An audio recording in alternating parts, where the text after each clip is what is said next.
Do you know how long the world's shortest war lasted? Was it a few months, a couple of weeks, or maybe just a handful of days? What if I told you that this entire war, from the first shot fired to the moment the dust settled, was over in just 38 minutes? It sounds impossible, like something out of fiction, but this is no tall tale. This is the story of the Anglo-Zanzibar War, a clash between empires and an island sultanate that unfolded with such shocking brevity. It remains one of the most remarkable and curious events in the annals of military history. But how could such a war, which took place in a distant corner of the world, end almost as soon as it began? To understand this, we must delve into the political intrigue, the ambitions of rulers, and the simmering tensions that led to this explosive encounter on the morning of August 27, 1896. Our story begins on the island of Zanzibar, a lush, tropical paradise off the eastern coast of Africa, place where the air was thick with the scent of cloves and the bustling markets hummed with the rhythm of trade. For centuries, Zanzibar had been a vital hub in the Indian Ocean, a place where merchants from Arabia, India, and Africa converged, trading in ivory, spices, and, most infamously, slaves. By the late 19th century, Zanzibar was ruled by a sultan, a position passed down through a lineage that had deep roots in the island's history. The Sultanate was a place of wealth and splendor, but it was also a land caught in the shifting tides of colonial ambition. The British Empire, with its vast reach, had already made its presence felt in Zanzibar, asserting its influence through treaties and diplomacy, always with an eye on the strategic value of the island. The peace of Zanzibar was fragile, balanced on a knife's edge, and it was about to be shattered. On August 25, 1896, Sultan Hamad bin Tuwaini, a ruler who had maintained a careful, if uneasy, relationship with the British, was found dead in his palace. His death was sudden, and rumors of foul play swirled through the streets. Some whispered that he had been poisoned, perhaps by those closest to him, perhaps by forces seeking to disrupt the delicate political balance. With the Sultan's death, the question of succession immediately arose, and it was here that the seeds of conflict were sown.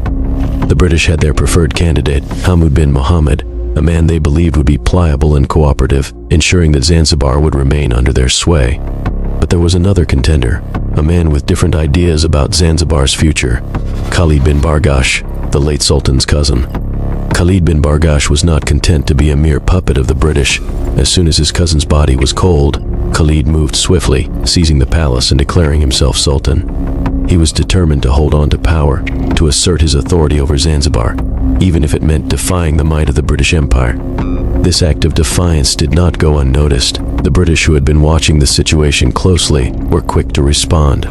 They had no intention of allowing a ruler to take the throne without their consent, especially one who might challenge their influence in the region. The British consul in Zanzibar, Basil Cave, sent an urgent message to Khalid, demanding that he step down and vacate the palace by 9:00 a.m. on August 27th. The ultimatum was clear: surrender or face the consequences. But Khalid was not one to back down easily. He barricaded himself inside the palace, gathering a force of roughly 2,800 men, a mix of loyal soldiers and local volunteers. He had a handful of artillery pieces and a small outdated naval vessel, the HHS Glasgow, anchored in the harbor. It was not much, but Khalid was prepared to make a stand. On the other side, the British were readying themselves for a showdown. 3 formidable warships, the HMS St. George, HMS Philomel, and HMS Raccoon, were anchored off the coast, their guns trained on the Sultan's palace. Rear Admiral Harry Rawson, commanding the British forces, knew that the situation could escalate quickly. He had orders from London to resolve the crisis, by force if necessary, and he was fully prepared to do so. As the clock ticked down towards the deadline, tension hung heavy in the air. The streets of Zanzibar were eerily quiet, the usual hustle and bustle replaced by an anxious silence as people waited to see what would happen. The stage was set for a conflict, the likes of which the world had never seen before.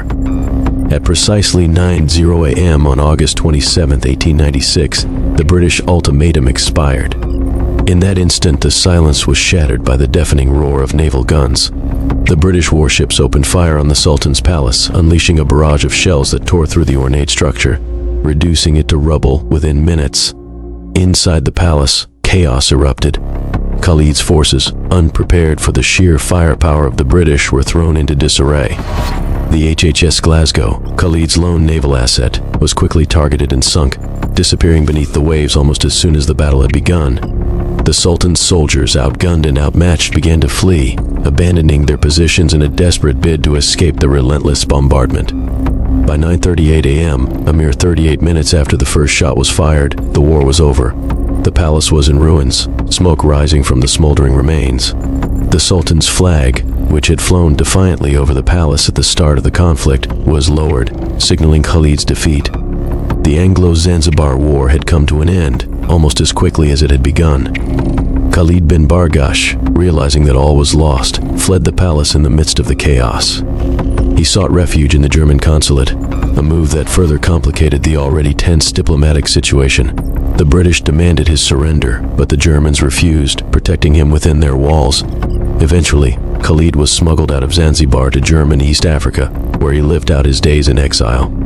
A deposed sultan whose reign had lasted only a few brief hours. In the days that followed, the British solidified their control over Zanzibar. Hamoud bin Mohammed, their chosen candidate, was installed as sultan. He was a compliant ruler, one who understood the power dynamics at play and was willing to work with the British to maintain stability on the island. Under his rule, the slave trade, which had long been a stain on Zanzibar's history, was finally abolished, bringing an end to an era of exploitation and suffering. The Anglo-Zanzibar War, though short, had lasting consequences. It marked the final assertion of British dominance over Zanzibar, ensuring that the island would remain under their control until the twilight of the colonial era. The Anglo-Zanzibar War remains a peculiar footnote in history, a conflict so brief that it seems almost unbelievable. Yet, it serves as a powerful reminder of the dynamics of power during the Age of Empires, a time when entire nations could be brought to heel in the span of minutes. The war was over almost as soon as it began, but its legacy endures, a testament to the fleeting nature of power and the rapid pace at which history can change. So, the next time you find yourself with 38 minutes to spare, consider the Anglo-Zanzibar War, a war that lasted just long enough to make its mark on the pages of history. A story of ambition, defiance, and the crushing weight of imperial might.